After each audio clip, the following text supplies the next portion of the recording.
May mga taong nagsasabi na si Representative Madam Chair Girbel Luistro ang susunod na Miriam Defensor Santiago ng Pilipinas.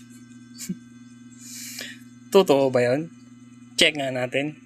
Problem in this country. We're all for honest government, and yet the world condemns us as one of the most corrupt countries in the world. That's why it is difficult to win in any international election, in any international campaign, because the Philippines, among others, has a reputation of being a corrupt country.